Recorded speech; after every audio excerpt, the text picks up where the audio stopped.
और ये बहुत अच्छी चीज है कि उनके मन के अंदर मेरे और आप सबके प्रति ये कितना सकारात्मक शब्द है। परमेश्वर के लोगों, आओ तालियां बजाओ। जोर से बजा सकते हैं, मेरे लिए नहीं है, अपने दूसरे परमेश्वर के लिए किया है। हालेलुया। सब लोग जोर से बोल सकते हैं हालेलुया। अपने हाथों को उठा करके बोल सकते हैं हालेलुया। बोलो खुदावंद यीशु मसीह की जय।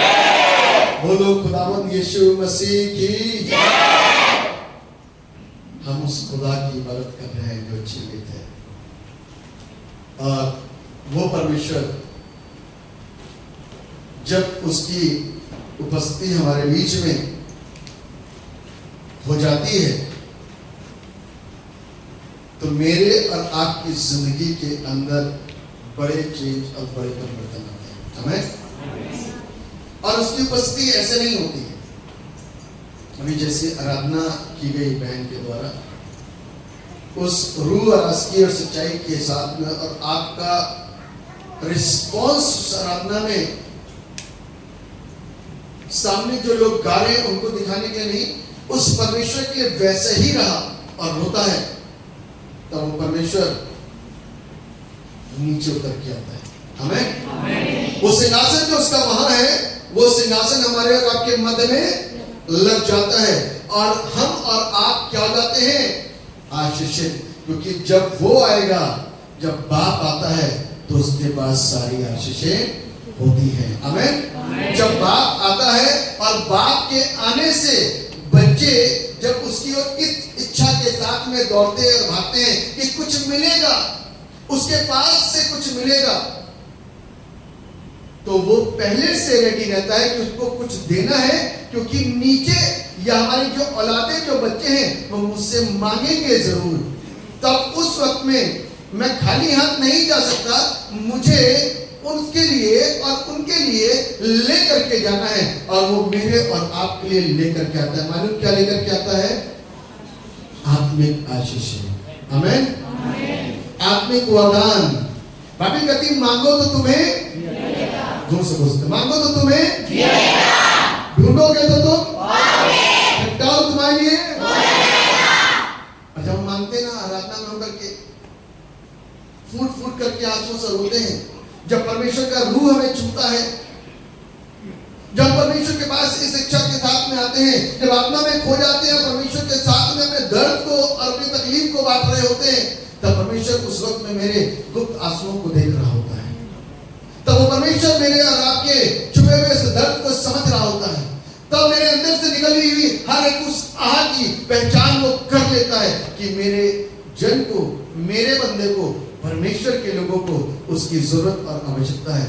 उसी वक्त में वो मुझको और आपको ब्लेस करता है, आशीषित करता है। हमें तब उस वक्त बहने वाले आंसू को कोई रोक नहीं सकता। हमें उस वक्त में जो खुशी, जो आनंद के आंसू निकल रहे होते हैं, उसे रोकना भी नहीं चाहिए। दो प्रकार से आंसू निकलते हैं। मैंने हमेशा बताया है, जब शैतान परमेश्वर का कुछ बिगाड़ नहीं पाया, तो उसने मालूम क्या किया? कोई बता सकता है क्या किया? जब शैतान परमेश्वर का कुछ बिगाड़ नहीं पाया, तब उसने क्या किया?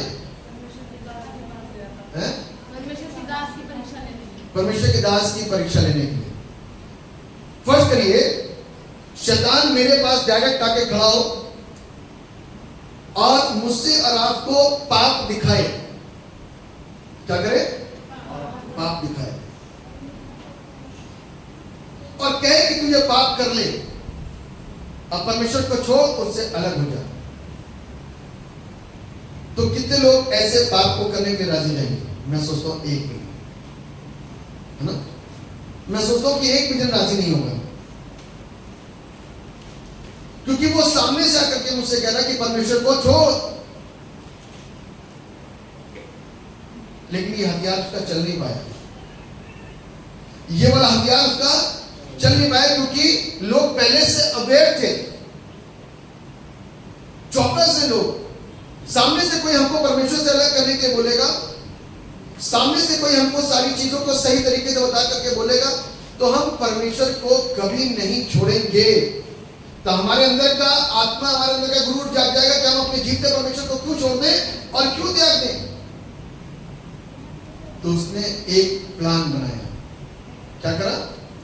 एक योजना बनाई, और वो योजना है कि परमेश्वर को कॉपी करना शुरू कर दिया। क्या करना शुरू कर दिया? कॉपी करना शुरू कर दिया। जैसा परमेश्वर करता है वैसा शैतान करने की कोशिश करने लग गया। बस बाइबल क्या कहती है? कामों से हम पहचान सकते हैं। दो लोग रो रहे होंगे, एक दुष्ट आत्मा वाला रो रहा होगा, एक पवित्र आत्मा वाला रो रहा होगा।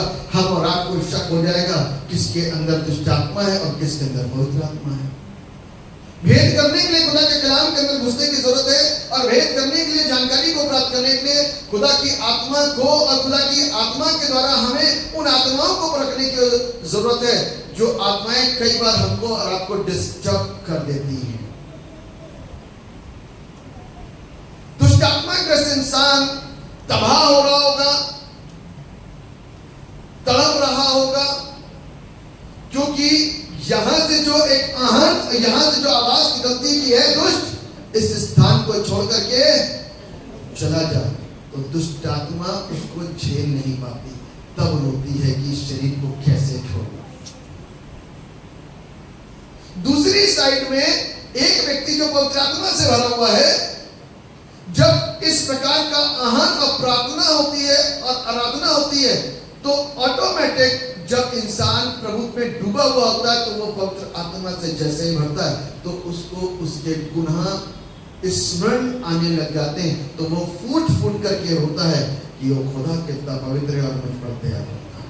आमीन, आमीन। जितने लोग समझ गए जोर से आमीन बोल सकते हैं? सब समझ गए, यानी कि पीछे तक मेरी आवाज आ रही है। इससे पहले कि हम लोग आगे वचन में बढ़े, हम अपनी आंखों को बंद करेंगे, दुआ में एक साथ चलेंगे। जीवित और समर्थित पिता परमेश्वर, हम हृदय की गहराई से आपको धन्यवाद देते हैं आज की इस सुंदर रविवार पवित्र दिन की सुंदर आराधना के लिए, जिसमें कि प्यारे पिता परमेश्वर आपने हमको हिस्सेदार बनाया कि खुदा हम इस चर्च, इस कलीसिया में आए, और यहाँ के पासवान जिनको आपने प्रभु चुन करके रखा, उनके साथ में मिल करके खिदमत करें, उनकी कलीसिया के साथ में मिल करके खिदमत करें, उनकी कमेटी के साथ में मिलकर के खिदमत करें और परमेश्वर के नाम को महिमा दें। वो परमेश्वर जो हमको सही करने के लिए हमेशा, हर दिन, हर पल प्रयत्नशील रहता है, जो इस बात को कहता है कि मन फिरा और मेरे पीछे आ जाए, स्वर्ग का राज्य तुम्हारा हो। परमेश्वर पिता, हमें आज आपकी जरूरत है, और हम इस बात को जानते हैं, बगैर आपके इन वाणियों को और इन वचनों को बांटना मेरे बस की बात नहीं। मुझे अपने नियंत्रण में ले, मेरी जुबान को अपने नियंत्रण में ले, मेरे दिमाग को अपने नियंत्रण में ले, ताकि यहाँ पर दिमाग से नहीं परंतु आत्मा की सिखाई हो सके, ताकि वचन आज लोगों के हृदयों को छेदे और उनको परमेश्वर की इच्छा मालूम पड़ जाए। परमेश्वर हमसे क्या अपेक्षाएं रखता है, जो हम करते हैं बहुत अच्छी बात है, जो नहीं कर पा रहे उन बंद दरवाजों को आज खोलना है और उन कमियों को दूर करना है, उन कुरीतियों को दूर करना है। परमेश्वर का वचन आज उन जगहों पर वार करे, ताकि हमारा अंदर का सिस्टम मजबूत हो जाए और शुद्ध और साफ हो जाए, ताकि हम जब आगे से कभी आराधना करने के लिए आए तो बड़ी समझदारी को अपने अंदर रखें, और उस समझदारी के साथ में स्थितियों को और परिस्थितियों को समझते हुए खुदा की आराधना को रूह अराजगी के साथ करें। किसी दूसरे को लेकर के कुंठित ना हो, आराधना के ज्यादा हो जाने से अफसोस ना करें, दुखित ना हो, क्योंकि ये दिन परमेश्वर ने हम सबों के लिए ठहराया। 6 दिन हम इस्तेमाल करते हैं और वो टाइम और वो वक्त नहीं देते, लेकिन 7वां दिन तो खुदा ने ठहराया। इजराइलियों से कहा 7वें दिन का भोजन 6ठे दिन में ले लेना, वो सड़ेगा नहीं, वो खराब नहीं होगा। और उन्होंने 6ठे दिन 2 दिन का भोजन उठाया और वो भोजन नहीं सड़ा। यदि पहले दिन उन्होंने दूसरे दिन का भोजन जब उठाने की कोशिश करी तो दूसरे दिन वो भोजन सड़ गया था। इसका मतलब परमेश्वर 7वें दिन से मोहब्बत करता है। इसका मतलब कि परमेश्वर उस दिन से मोहब्बत करता है जहां पर उसके लोग इबादत के लिए पहुंचे। हर चिंताओं को छोड़ करके परमेश्वर मेरे और आपके लिए हर एक प्रबंध को करने वाला परमेश्वर है।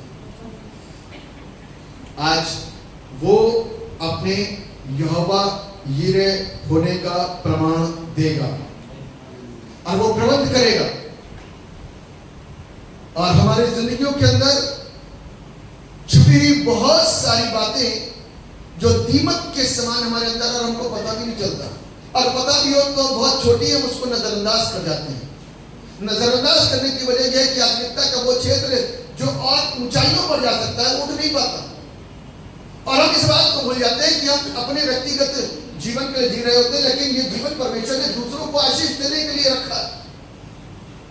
और हम यहीं तक सीमित रहते हैं कि मेरा जीवन है, बर्बाद होगा तो मैं बर्बाद होऊंगा, मेरी दिक्कत है, मेरी प्रॉब्लम है। लेकिन परमेश्वर मुझे अपने लिए नहीं रखा है, परमेश्वर ने मेरे द्वारा कई हजारों की आशीष के मुझे रखा है, इसलिए हम कई हजारों की आशीष रोकने वाले बंदे बन जाते हैं। परमेश्वर आज की सुबह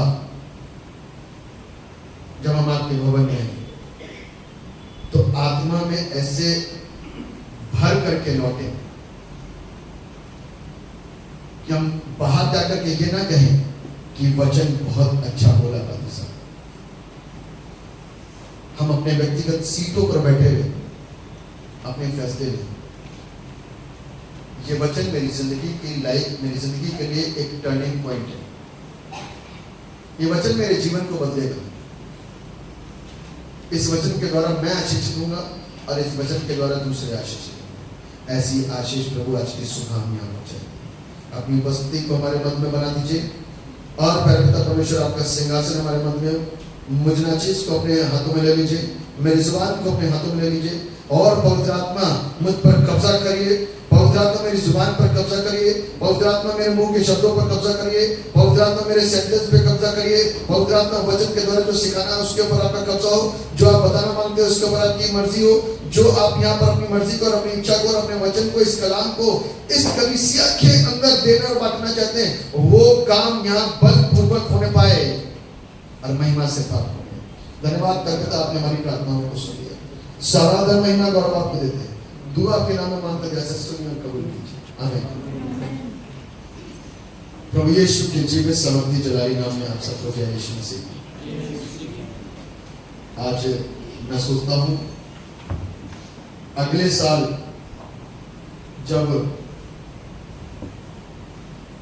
कन्वेंशन होगी तो जो कुछ भी यहां से बोला गया हम उसके प्रति अपने अंदर वो भाव और वो मन रखेंगे और वो दिन मेरे लिए और आपके लिए आशीष का दिन। एक बात और बोलूंगा, बड़ी इंपॉर्टेंट बात है, आज तो चले ही जाना है ना, लेकिन भूल के जाए। पता नहीं किस मोड़ पे आपसे मुलाकात हो या ना हो, लेकिन एक बात जरूर बोलेंगे। अभी किसी ने बोला था शुरुआत में ही, फादी साहब बोल रहे कि एक वक्त ऐसा आएगा कि बहुत सारी चीजें हमारे हाथों से छीन ली जाएंगी। अभी तो चर्चेस छीने जा रहे हैं, पादरियों को जेलों में डाला जा रहा है। हम में से बहुत सारे लोग घबरा गए, डर गए हैं और बाइबल पहले से साक्षी दे चुकी है। मत्ती रचित सुसमाचार उसका 5वां अध्याय कि लोग तुम्हें मेरे नाम के कारण और झूठ बोल बोल करके तुम्हारे विरोध में बातों को कहकर तुम्हें जेल खानों में, ये वचन की सच्चाई है। इससे इस बात के लिए खुश होना चाहिए कि जिस खुदा की इबादत मैं और आप करते हैं वो ही जिंदा है। हमें वो जिंदा है और उसका वचन जिंदा है। हम सच्चे, इसलिए आज चर्च खाली नहीं, भरे होने चाहिए। फर्ज करिए पादरी लोग जेल में चले गए या मार दिए गए या बुरा व्यवहार करा गया, वचन छीन लिया गया, चर्च में हम इस समय नहीं आ रहे, उस समय ये चर्च हमारे नियंत्रण में यदि नहीं हुआ तो चर्च के लिए रोएंगे, आंसू बहेंगे। याद करता हमेशा पीछे का एक जमाना, इंसान पीछे का वक्त ये कैसा था।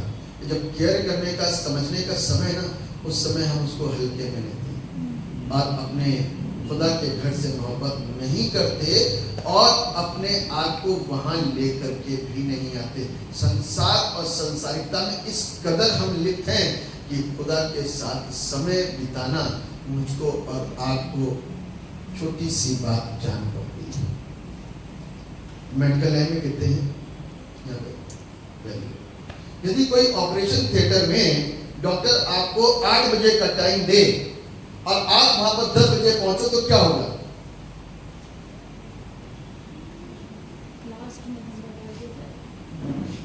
शायद नौकरी से निकाल दिया जाएगा। He or she is not sincere for their work. Teaching के लिए आप जितने टीचर है, कौन टीचर है? Very good. स्कूल में आपका टाइम 8 बजे की एंट्री है और आप वहां पर 10 बजे एंट्री ले रहे हो या 9 बजे एंट्री ले रहे हो, तो फिर क्या होगा? Salary will be deducted. Salary will be deducted. If this habit comes in every day, तब क्या होगा? हम भी डिडक्ट कर दिए जाएंगे। लेकिन चर्च बहुत हल्के में लिया जाता है। Church is a source of every blessing. Church is a source of every blessing. यदि हमारी हड्डियां सही चल रही ना, वो चर्च है, उसकी वजह से। वो हमारा खुदा, हमारा परमेश्वर, उसकी वजह से। जिस जगह पर हम आकर के अपने खुदा से आशीषों को लेते हैं, अपने ये आंखों से सही देखा जा रहा है, कानों से सही सुना जा रहा है, पैरों से सही चला जा रहा है, हमारे पेट के फंक्शन सही चल रहे हैं, हमारे हाथ पैर सही सलामत हैं और यादाश्त अच्छी, सब कुछ अच्छी, तो खुदा को धन्यवाद देना चाहिए। जिस दिन बिगड़ जाएगा तो चर्च याद आता है, तो फिर हम एक नहीं 10 चक्कर मारेंगे चर्च के। पहले तो डॉक्टरों के पास जाएंगे, जब डॉक्टर अपने दोनों हाथ खड़े कर देगा तब हम जाएंगे तमाम हीलर्स के चर्चेस के अंदर, पादरी साहब ठीक कर दीजिए। और फिर आखिरी मालूम क्या बोलेंगे? कोई सही नहीं हो रहा। प्रभु क्या तू हमसे रुष्ट हो गया? प्रभु क्या तू मुझसे रुष्ट हो गया, नाराज हो गया, दुखी है, मेरी प्रार्थना नहीं सुनता? हमने क्या अपने जवानी में, अपने युवावस्था में, जब हम बिल्कुल ठीक ठाक थे, उस वक्त में हमने अपने परमेश्वर को कितनी इज्जत दी और कितनी महिमा दी? वो दिन सवाल कर ले उस तरफ से मेरे लिए। वो दिन आंसू बहाने का और रोने का अफसोस का दिन। आज तो सारे काम पूरे हफ्ते भर के याद आ जाएंगे, लेकिन मैं सोचता हूं कि यदि प्रभु के काम के लिए, प्रभु के भवन में आने के लिए यदि आप पहले से प्रिपेयर होकर के उसके भवन में आ जाएं तो ये सबसे अच्छी बात है। क्योंकि मैं देख रहा हूं सिर्फ यहाँ नहीं, परंतु मेरे को एक और लुड़की के पास सामने यही को बताया, कहने पादी साहब लुड़की के मसीहों की आदत लेट आने की ही है। सॉरी, मुझे माफ कीजिएगा। जब मैं उस चर्च में गया था ना, तो प्रोग्राम 1.5 घंटा 2 घंटा लेट हुआ था। मैंने कहा पादी साहब इंतजार मत करिए, 2 में शुरू कर दीजिएगा, क्योंकि आज आप इंतजार करोगे तो जिंदगी भर इंतजार करेंगे। इनका इंतजार और संसार का कोई भी काम जहां ये काम करते हैं वहां कोई इंतजार नहीं करेगा। दूल्हा का वेट नहीं करेगा, दुल्हन वेट नहीं करेगी, आप पहले से पहले वहां पहुंचोगे। तो बड़ा स्पष्ट और बहुत कड़वा है कि खुदा की इज्जत करनी सीखें, चाहे मैं हूं और चाहे वो आप। यदि हम ऐसा करेंगे तो परमेश्वर हमको और आपको ब्लेस करेगा। आज आखिरी दिन है, तो थोड़ा सा मैंने उस शुगर के ऊपर, जो वचन के ऊपर शुगर कोट की जाती है, उसको थोड़ा सा हटा दिया है, ताकि आज हम बड़े साफ सुथरे तरीके से परमेश्वर के वचनों को सीखें, अपनी जिम्मेदारियों को समझें। पादरी साहब ने बिल्कुल सही बोला कि जब लोकल पादरी साहब प्रीच करते ना, तो लोग हल्के में कहते हैं हमारे पादरी साहब की क्या दिक्कत है, बोलते रहते हैं। ये पादरी साहब फेस करते हैं हम लोग भी, यह हकीकत बात है। जब दूसरा आकर के कोई बोल के जाता ना, तो एहसास होता है। तो अपने पासवान की इज्जत करना, क्योंकि वो खुदा का वही खादिम है जो दूसरा आकर के आपके चर्च में बोल करके गया। तो हमें परमेश्वर के वचन की इज्जत करनी, परमेश्वर की इज्जत करनी। यदि हम परमेश्वर की इज्जत करेंगे तो परमेश्वर हमारी इज्जत करेगा। हमें हमारे घर के सिस्टम को ठीक कर देगा। हमें मैं नहीं मानता बहुत लोगों के घरों के भी सिस्टम खराब है। सिस्टम वहां से ठीक होता है, शुरुआत से। जब पेड़ टेढ़ा हो रहा होता है ना, तभी उसको सीधा कर देगा तो सीधा चलेगा। नहीं टेढ़ा हो गया, आपने छोड़ दिया तो कोई बात नहीं, ठीक हो जाएगा, नजरअंदाज कर दिया, ठीक हो जाएगा, तो टेढ़ा ही रहेगा शुरू। और जब वो बड़े होकर के टेढ़ा हो दिखाई देगा ना, तो बुरा लगेगा, फिर हम सीधा नहीं कर सकते। उसके लिए सिर्फ एक ऐसी रिवाइवल मीटिंग की जरूरत होगी। उसके लिए सिर्फ ऐसी एक रिवाइवल मीटिंग की जरूरत होगी जिस समय परमेश्वर का रूप छुए और हमको हमारा गुनाह बताए और परमेश्वर का पवित्र आत्मा हमारे जिंदगियों के अंदर उतरे, तब हम फिर टेढ़े से सीधे हो सकते हैं। दुनिया की कोई ताकत, कोई ट्रीटमेंट, कोई मनुष्य, माँ बाप, भाई बहन, मित्र, पति पत्नी, कोई सीधा नहीं कर सकता सिवाय परमेश्वर के वचन। आमीन। सिवाय परमेश्वर के वचन के और हमको और आपको कोई सीधा नहीं कर सकता। हम लोग वचन में आगे बढ़ेंगे। परमेश्वर को धन्यवाद देना चाहता हूँ और आप लोगों का भी धन्यवाद देना चाहता हूँ।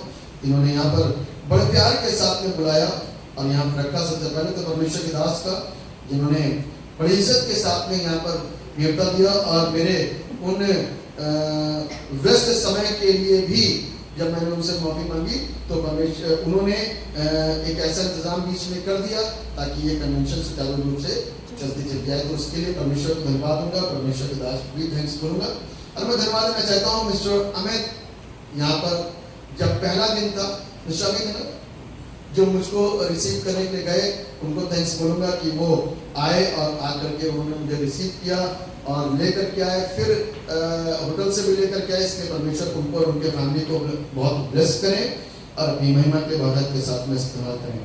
और मिस्टर जेकब के फैमिली के लिए, उस रात्रि के जन के लिए जो उन्होंने हमारे लिए रखा, बड़े प्यार के साथ में तैयार करा, परमेश्वर उनको ब्लेस करे। मिसेस वायलेट के फैमिली के लिए जो कल रात में हम लोग उनके घर में थे, परमेश्वर ने उनके द्वारा हम लोगों को आशीषित करा और ब्लेस करा और सुंदर उस भोज में हम सब शरीक हुए। और हमारे ब्रदर प्रवीण जी, जिनके घर में हमने कल लंच लिया, उनके फैमिली में बड़े प्यार के साथ में सबने हमारा आदर मान करा। परमेश्वर आप सबको ब्लेस करे और आरपी चर्च की ये पूरी कलीसिया को ब्लेस करे और अपनी महिमा के लिए बहुत के साथ में इस्तेमाल करे। ज्यादा समय जाया ना करते हुए कल के उस टॉपिक पर वापस आऊंगा कि जब शैतान हमारे कैरेक्टर के ऊपर वार करता है ना, हमारे कैरेक्टर के ऊपर वो ऐसा वार करता है कि हमारा कैरेक्टर क्या कर दे, गंदा और खराब कर दे और परमेश्वर के कैरेक्टर को हमारे लाइफ के अंदर एंटर नहीं होने देता है ना। हम ऊपर ही ऊपर तैरते हैं, हम ऊपर ही ऊपर तैरते हैं और परमेश्वर का कैरेक्टर मेरे और आपकी लाइफ के अंदर जब काम नहीं कर पाता तो वो उसके लिए बड़े आनंद का समय होता है, क्योंकि वो आनंद उसको मालूम है कि बस यदि यीशु मसीह के स्वभाव और उसका कैरेक्टर आ गया। कैरेक्टर मालूम क्या था, शैतान को तो उसी समय वो नष्ट कर सकता था कि नहीं कर सकता था। कलवरी क्रूस पर चढ़ने की जरूरत थी कि नहीं थी उसको, कोई जरूरत नहीं थी। शैतान तो उसी समय यूं निचोड़ दिया जाता और भस्म कर दिया था। वो काम एंड में भी तो होना है, वो काम आरंभ में जाता। दिक्कत क्या थी?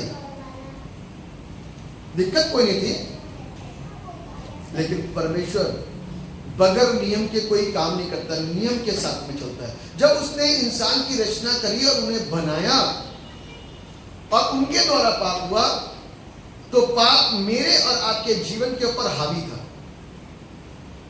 पाप की मजदूरी क्या है? पाप मेरे और आपकी जिंदगी के ऊपर हावी था और मृत्यु के लिए एक दूसरा ऑप्शन, पाप के लिए एक दूसरा ऑप्शन है, वो था बलिदान।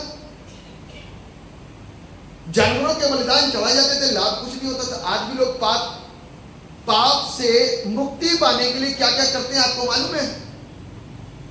पाप से आजाद होने के लिए लोग आज की तारीख में, वर्तमान समय में क्या करते हैं, आपको मालूम है? मैं उसकी पुनरावृत्ति नहीं करूंगा, लेकिन आज भी जो अनजान है वो आज भी पाप के लिए बलिदान चढ़ा रहे हैं।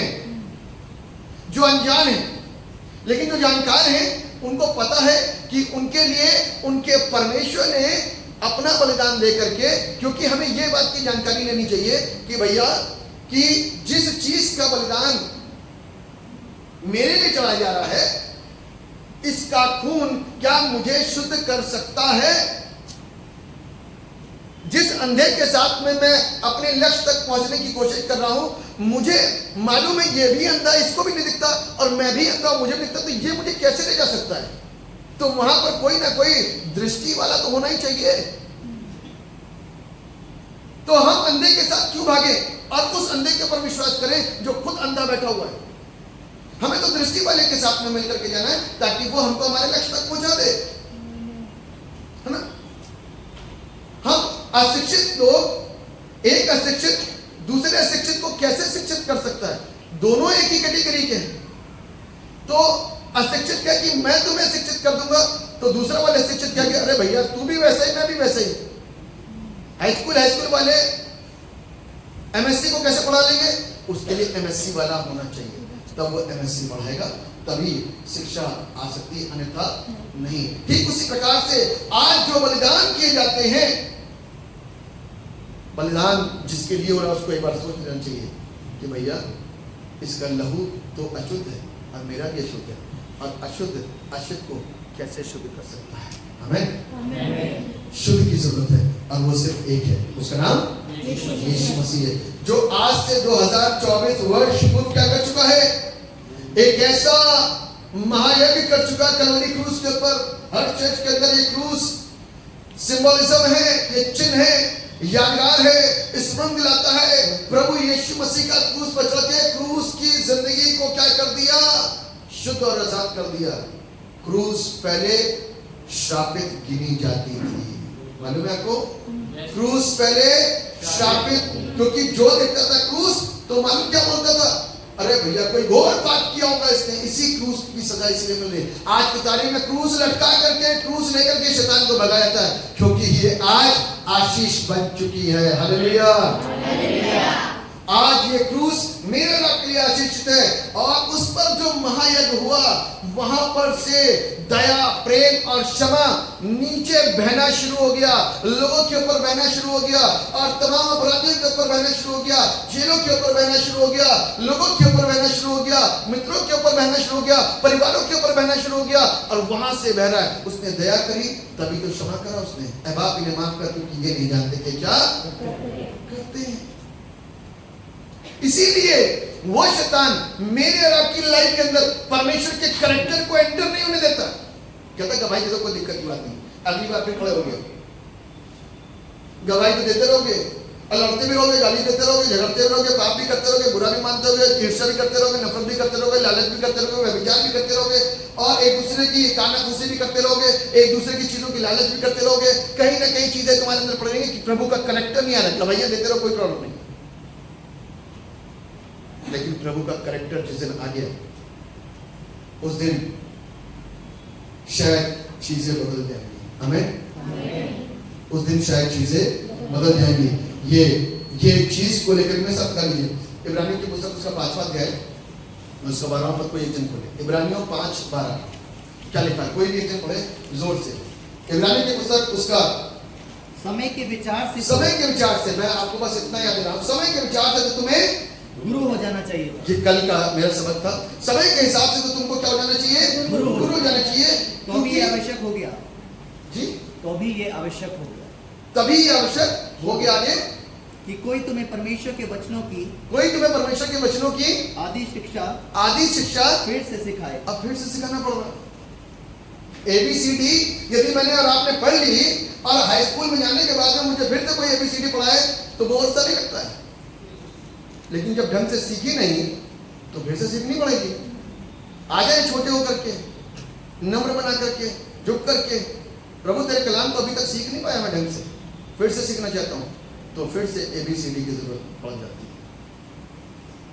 आदि शिक्षा को फिर से कोई नए सिरे से सिखाना शुरू करे। आगे तुम तो ऐसे हो गए हो कि तुम्हें अन्न के बदले अब तक दूध ही चाहिए।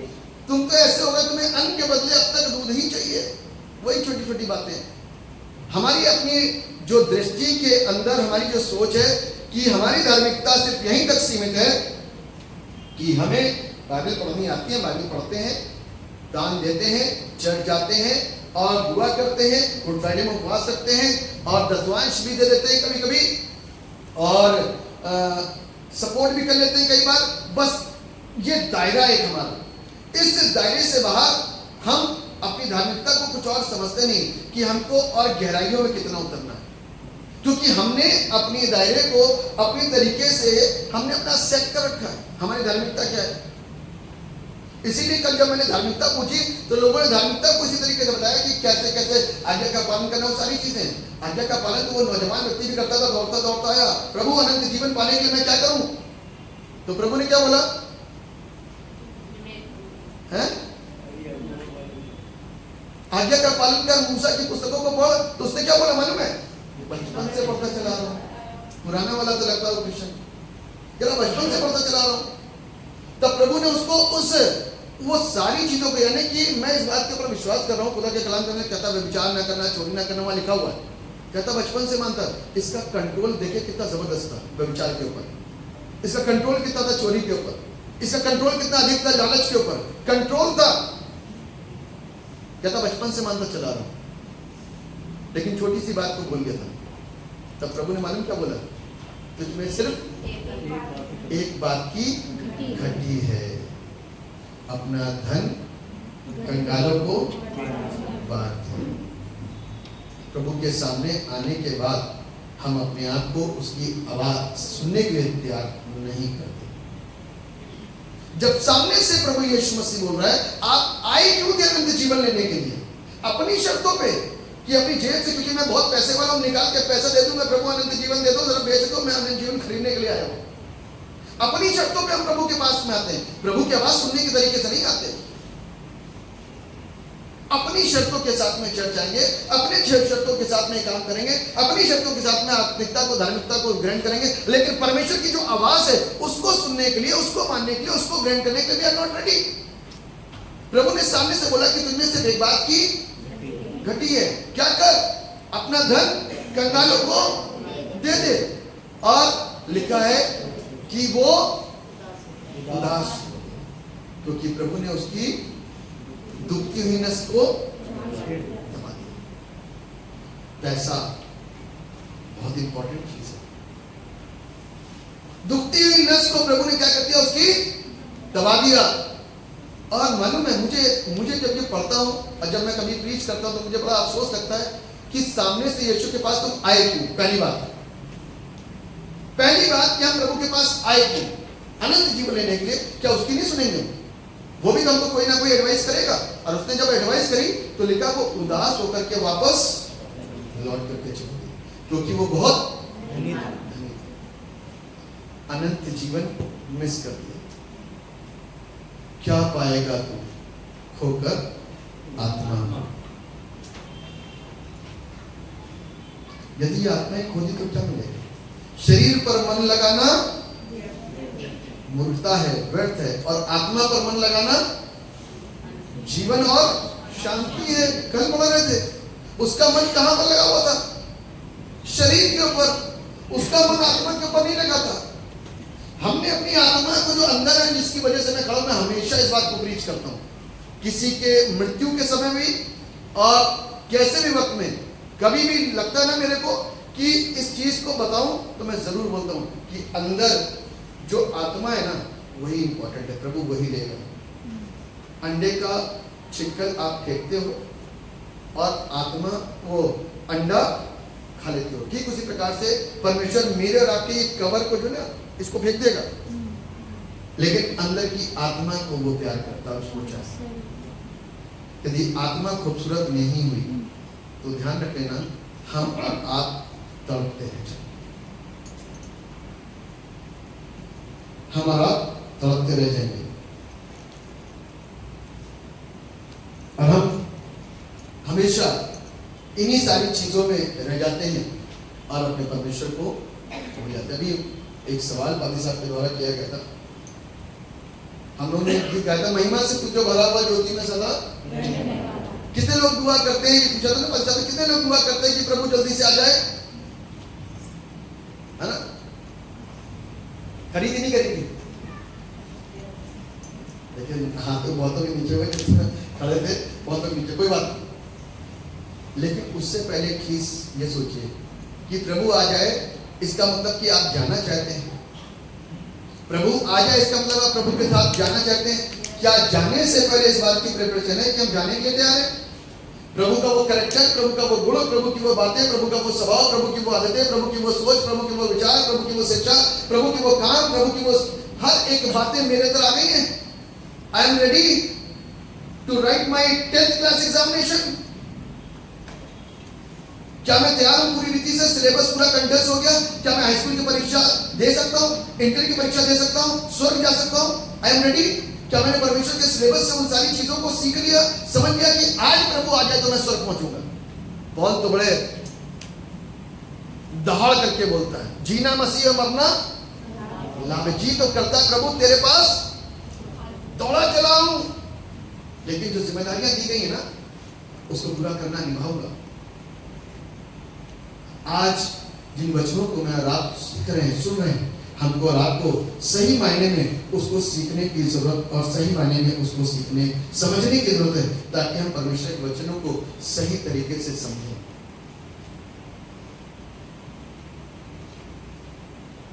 ट्रू टेम्पल ऑफ गॉड एक रेफरेंस में से निकाले, मरकुस रचित सुसमाचार उसका 11वां अध्याय, मरकुस रचित सुसमाचार उसका 11वां अध्याय और उसके 15 पद को कोई पढ़ेगा? फिर वे यरूशलेम में आए, फिर वे यरूशलेम में आए और वे मंदिर में गया।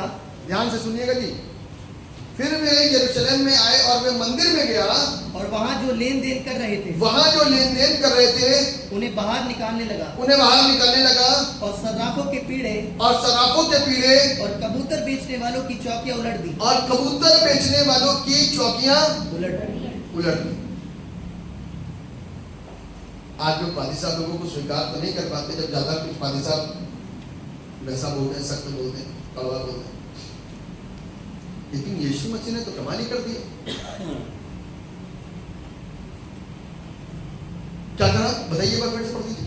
फिर वे यरूशलेम में आए, नहीं आगे से जो काम करे, और सर्राफों के पीड़े और सराफों के पीड़े और कबूतर बेचने वालों की और चौकियां कबूतर बेचने वालों की चौकियां उलट दी, और मंदिर में से किसी को बर्तन लेकर आने जाने ना दिया। ये कबूतर से क्या मतलब है?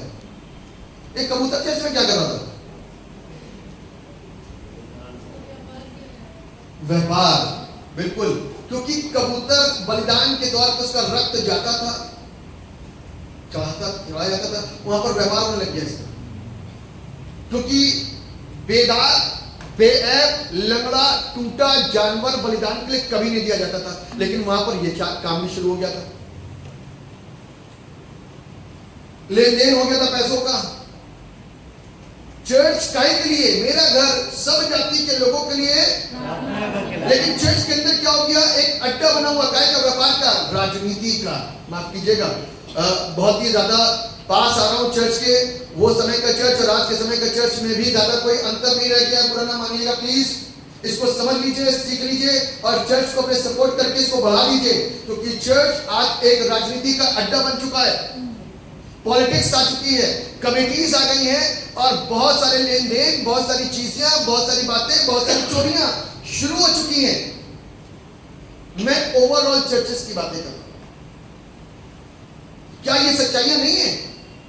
हमारे सर लेने से काम नहीं चलेगा। कहीं हम इन्वॉल्व तो नहीं इसमें? और यदि इन्वॉल्व हम इस तरीके से नहीं कि हम सामने से सारे काम नहीं कर रहे, तो हम इसको इन्वॉल्वमेंट माने। यदि हम किसी को टोक नहीं पा रहे गलत करते को, इसका मतलब कि हम उस काम में इन्वॉल्व हैं। सामने से टोकना भी बहुत जरूरी हो गया है।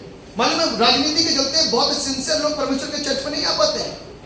पॉलिटिक्स के चलते बहुत सारे लोग परमेश्वर के भवन में नहीं आ पाते। आज वो 10 चर्चेस को भाग भाग करके ढूंढने जहां पर उनकी आत्मा की संतुष्टि हो सके, और उन्होंने वो चर्चेस को छोड़ दिया जहां पर राजनीतियां फैल गई हैं। जिसने क्या करा, परमेश्वर के घर को क्या बना दिया है? डाकुओं की खो। मालूम है, डाकू अपनी खो को कहां बनाते थे? ऐसे जंगलों में जाकर के छिपते थे जहां से लोगों को पता नहीं चल पाए। डाकुओं की खो बना रखी थी, और ऐसी ही डाकुओं की खो आज मैंने और आपने बना रखी। परमेश्वर कहता है तुम परमेश्वर का मंदिर हो। अरे ये मंदिर कैसे था? इसके अंदर डाकू की खो है। फूट, विधर्म, लालच, नफरत, घमंड, क्षमा न करना, पापी जीवन, व्यभिचार, लीला कीड़ा, नशा, बीड़ी, सिगरेट, बहुत सारी चीजें जो मुझको और आपको क्या कर चुकी हैं? नष्ट कर चुकी हैं। इसके ऊपर शैतान एक ऐसी कवरिंग डालता ना, जब हम एक बार सोचते हैं, रियलाइज करते हैं इसको छोड़ दूं, तो शैतान कहता है कुछ नहीं होता, क्योंकि वो मुझको परमेश्वर के कैरेक्टर में नहीं आने दे रहा है। ध्यान रखिए, वो मुझको और आपको परमेश्वर के कैरेक्टर में घुसने नहीं दे रहा है। वो नहीं चाहता कि गंदा जीवन नहीं जीना है। आज मसीह लोग कहीं ना कहीं किसी ना किसी बातों के अंदर इन्वॉल्व है। हम लोग दुआ करते ना, लॉर्ड्स प्रेयर पे बताया कहां लिखिए,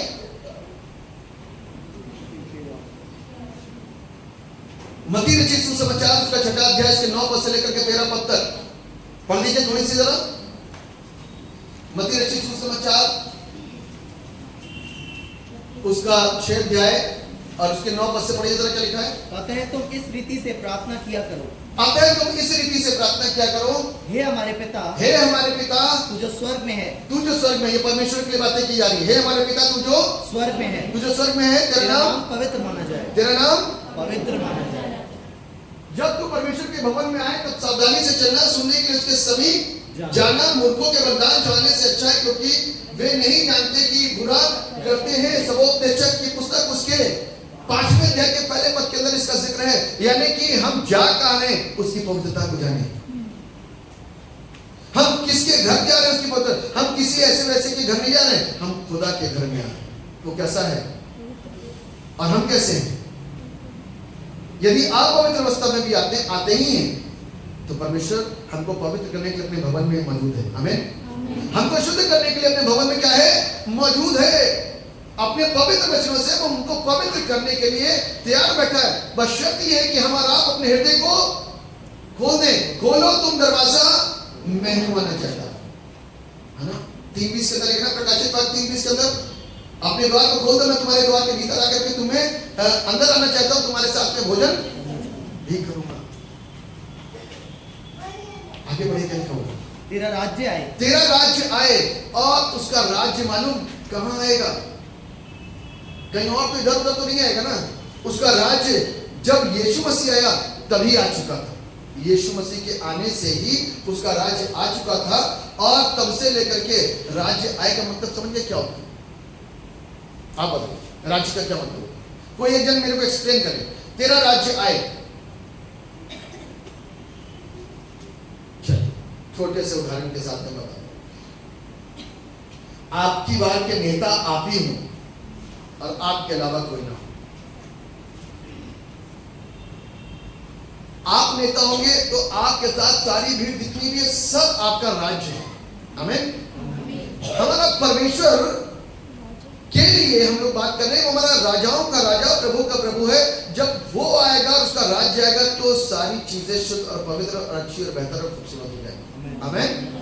अच्छा, ये चीज की कामना कर रहे हैं, ये प्रभु प्रार्थना सिखा रहा है चलो को कि तुम्हें इस तरीके से प्रार्थना करा करो। तेरा राज्य आए, जैसे तेरी इच्छा जैसे स्वर्ग में पूरी होती है, हाँ वैसे पृथ्वी पर भी हो। वैसे पृथ्वी पर भी पूरी हो। स्वर्ग में पूरी कौन करता है इच्छा पूरी? स्वर्गदूत। पुत्र ने इच्छा को परमेश्वर की पूरा करा, उसकी आज्ञा का पालन करके, और स्वर्गदूत उसकी इच्छाओं को पूरा करते हैं। वैसे ही नीचे हो, ये कौन कह रहा है? यीशु मसीह ने प्रार्थना करना सिखाया, ये करेगा कौन? हम। जोर से बोल सकते हैं मैं, बोलिए मैं करूंगा। यदि आप हम करेंगे तो आप उसके ऊपर डिपेंड कर लिया, तुम काम है ना, हम कर लेंगे। और जब पूछा था काम नहीं हुआ, अरे आपने करा नहीं, मैं तो थोड़ा बिजी हो गया था, इसलिए मैं बोलूं, मैं, है ना, मैं परमेश्वर के राज्य को इस धरती पर क्या करूंगा? पूरा करूंगा। उसकी इच्छा को और उसकी मर्जी को क्या करूंगा? पूरा करूंगा। और उसके बाद हमारी दिन भर की रोटी आज हमें दे। अब ये हमारे लिए काम शुरू हो गया। प्रभु से दुआ मांगना कि प्रभु दिन भर की रोटी आज हमें दे। जरूरी है। यदि ना मिले तो बताइए क्या होगा? दिन भर की रोटी ना मिले तो क्या होगा?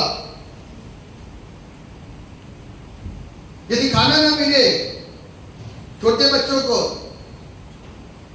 तो उधर मचा लेते हैं, प्लेट बजाएंगे, खाना दो खाना दो खाना दो। छोटे बच्चे ज्यादा छोटे होंगे तो रोना शुरू कर देंगे, तो माँ बाप समझाते इसको दूध की जरूरत है ना। बड़ा इंसान भी जब बहुत ज्यादा भूखा हो, इरिटेट हो जाए, कुछ खाने को नहीं है, तो वो भी परेशान होता है। होता ही नहीं होता? दिन भर की रोटी की दुआ करनी है, जब खाना सामने आए तो दुआ करनी है, परमेश्वर को थैंक्स बोलना है। ये बड़ा इंपॉर्टेंट पॉइंट यहाँ पर आ रहा है। और जिस प्रकार हाँ हमने अपने अपराधियों को क्षमा किया है, हाँ, वैसे ही तू भी हमारे अपराधों को क्षमा कर। जिस प्रकार से हमने अपने अपराधियों को क्षमा किया है, उसी प्रकार तू भी हमारे अपराधों को क्या कर? हमने अपने लिए क्या लिख दिया? देखिए बाइबल के अंदर क्या, मेरे को लगता थोड़ा सा कंफ्यूजन बनती है इसके अंदर। क्या लिखा हुआ? और जिस प्रकार हाँ हमने अपने अपराधियों को क्षमा किया है। क्षमा तो नहीं किया, मेरे को लगता थोड़ा बहुत कुछ कंफ्यूजन है। ये एक सबसे बड़ा पॉइंट है कि हमने अपने अपराधियों को क्षमा नहीं किया। और उसके बाद में क्या लिखा है? वैसे ही तू भी हमारे अपराधों को क्षमा कर। यहां भी ऐसे लिख दिया था कि हमारे अपराधियों को तूने क्षमा कर दिया, आपका धन्यवाद हो, लेकिन तू क्षमा कर, भविष्य तक की बातें कर रहा है। और हमने जबकि अपने अपराधियों को क्षमा, ये आती नहीं आदत तुम्हारे अंदर? आती है? नहीं आती। यूसुफ था, यूसुफ को कितने लोग जानते हैं? वेरी गुड, यूसुफ को जानने वाले भी बहुत हैं। यूसुफ के भाइयों ने क्या करा था? बेच दिया था, मारा पीटा, डाल दिया, बेच दिया, और वो चला गया कहीं और। कहां चला गया? मिस्र में। भाई लोग बहुत खुश, लेकिन उससे पहले वो अपना दर्शन बता चुका था। उससे पहले वो अपना दर्शन कि मेरा पूला खड़ा हुआ है, बाकी सबके पूले नीचे गिरे पड़े हैं, मेरा पूला जो है वो खड़ा हुआ है। अपने आप को उसने कैसा बता देता? ऊंचा। अब ऊंचा यूं ही बताया था। परमेश्वर की आवाज को सुनने के बाद में उसने अपने आप को क्या करा? बताया कि परमेश्वर का कलाम कहता दर्शन के द्वारा कि मेरा पूला क्या हुआ है? खड़ा हुआ है, लेकिन तुम सब का पूला नीचे। ये खुदा का बंदा था तो खुदा बातें करता था इससे। और मिस्र में चला गया। मिस्र में भी आपको मालूम है क्या हुआ? इसको जेल खाने में डाल दिया गया। मालूम है आपको? जेल खाने में, जब किसी खालिम से सुन रहा था, उन्होंने बताया कि उस समय की जो सजा थी ना, वैसी थी, गले में एक सांकल बांधी जाती थी, पैरों में सांकल बांधी जाती थी, और इसको ऐसा रखा जाता था कि वो यूं ही रहेगा। जेल खाने में ऐसे ही रहता था वो यूसुफ, ऐसे टेढ़ा बैंड रहता था। जो सजा मिली थी जेल खाने की, जो समय दी जाती थी, वो ऐसे ही करी जाती थी। क्रिश्चियनों के ऊपर बहुत सताव है। हिटलर मालूम है क्या करता था? गर्भवती महिलाओं को एक ऐसा केमिकल दे दिया करता था कि देखेंगे क्या होगा। और बच्चे ऐसे मर जाएगा। यूसुफ के जीवन के अंदर इतना कष्ट और इतनी पीड़ाएं, और एक दिन परमेश्वर ने उसको इस्तेमाल करा। किसी ने उसके लिए बोल दिया कि भैया ये तो दर्शनों का हल बताने वाला बंदा है। उसको बुलाया गया, उससे जो कमर टेढ़ी हो गई थी उससे सीधी काफी देर के बाद में उसको बुलाया गया, उसने हल बताया। तब वो क्या बन गया? छोटा छोटा करके बता रहा हूं, प्रधानमंत्री बन गया। कौन? परमेश्वर का जन, परमेश्वर के लोग, परमेश्वर का चुना हुआ, तिरस्कृत करा हुआ। आज ये कौन बन चुका है? प्रधानमंत्री। और फैसले लेने का अधिकार भी फिरौन ने इसके हाथ में दे दिया। फैसला भी करने के लिए परमेश्वर के दास ने, फिरौन ने इसको बोल दिया कि तू फैसला लेगा। अब ये फैसला लिया, लेने लग गया। जिन लोगों के द्वारा ये सताया गया था, उसके अपनों के द्वारा, जिन्होंने खून के आंसू बहाए, जिन्होंने रुलवाया, जिनके चलते वो मौत के निकट आ चुका था, जिनके चलते वो अपनों से बिछड़ गया था, जिनके चलते उसको इतना दर्द और इतनी पीड़ा और इतना सताव झेलना पड़ा, वो व्यक्ति, उन व्यक्तियों को यूसुफ के पास सामने जब लाया गया, तो यूसुफ उस समय छोटा था, छोटे से बड़ा हो चुका है। तो थोड़ा सा बड़ा होने के बाद में तो चीजों के अंदर परिवर्तन आता है, लेकिन जब बड़ा आदमी होगा, छोटा व्यक्ति बड़े आदमी को जरूर पहचान लेता है कि हमारे भाई थे, है ना, जरूर पहचान लेता है। तो इसलिए हमको और आपको इस बात को सीख लेने की जरूरत है कि यूसुफ ने उस स्थिति के अंदर अपने भाइयों को क्या कर दिया? क्षमा कर दिया। जिन भाइयों के द्वारा वो इतना सताया गया, जिन भाइयों के द्वारा उसने खून के आंसू पिए, जिन भाइयों के द्वारा उसके जीवन के अंदर इतना कष्ट, अपने माँ बाप, अपने बाप से दूर रहा, अपने भाइयों से दूर रहा, आज उन भाइयों को क्या कर रहा है? क्योंकि परमेश्वर का कैरेक्टर उसकी लाइफ के अंदर है। हमें क्योंकि परमेश्वर का कैरेक्टर उसकी लाइफ के अंदर है। यदि परमेश्वर का स्वभाव, उसका कैरेक्टर, उसकी बातें, उसके गुण मेरे और आपके अपने जीवन के अंदर नहीं है, तो इस बात को ध्यान रखिएगा कि कभी भी हम वो काम नहीं कर सकते जो हमको करने के लिए इस धरती पर भेजा गया। ग्राम स्टेन को भी हमारा आप जानते हैं? कितने लोग जानते हैं ग्राम स्टेन? हम लोग जानते हैं। ग्राम स्टेन वो था, उड़ीसा में प्रभु की सेवकाई करने के लिए पूरा फैमिली आया था, पति पत्नी और 2 बेटे, और खूब सेवा करी, और खास तौर पर लेप्रेसियों की सेवा करी। और जब लोगों को पता चला ना कि लोग इस तरीके से प्रचार कर रहे हैं, तो उन 3 लोगों को, पति और 2 बच्चे, जीप के अंदर थे, सो रहे थे, हैं, और उनको क्या कर दिया? जला दिया। जब आखिरी में जब निकले ना, मतलब निकले दर्शन, जब उनको निकाला गया, तो बच्चे अपने बाप के साथ ऐसे लिपटे हुए थे। तब उसकी वाइफ से पूछा गया, दारा सिंह के साथ क्या क्या है? उसने कहा सिंपल सी बात, मेरे प्रभु ने कलवरी को उसके ऊपर सब कुछ क्षमा करा, मैं भी क्षमा करती हूँ। मैं अपने दिल में उसके प्रति कोई भी पाप नहीं करती, उसे क्षमा करती हूँ। आमीन। This is the nature of God and also this is the nature of children of God. परमेश्वर के बच्चों का भी यही स्वभाव होना चाहिए।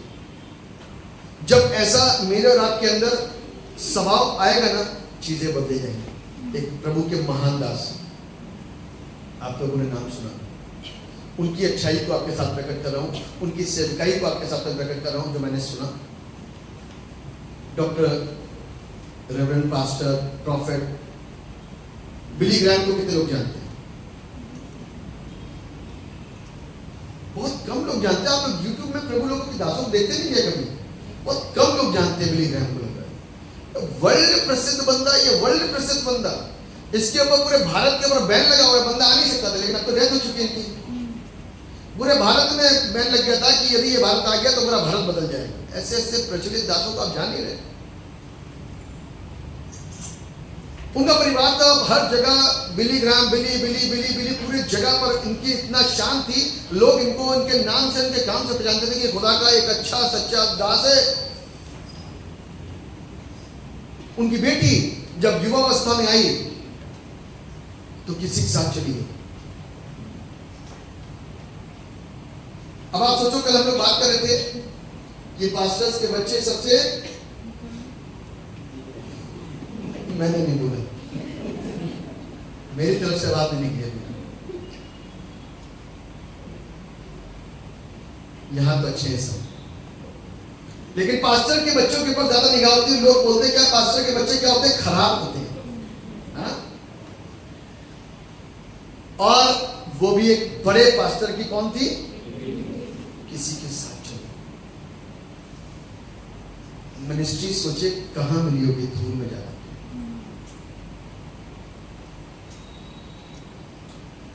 और कुछ समय के बाद में बेटी वापस आई। बिली ग्राहम की, पास्टर बिली ग्राहम की वाइफ ने बोला, बेटी आ गई। पास्टर साहब ने बोला, कोई कुछ नहीं बोलेगा, दरवाजा नहीं खुलेगा, मैं खोलूंगा, मेरे अलावा कोई दरवाजा नहीं खुलेगा। वाइफ ने सोचा आज तो बवाल करना होगा।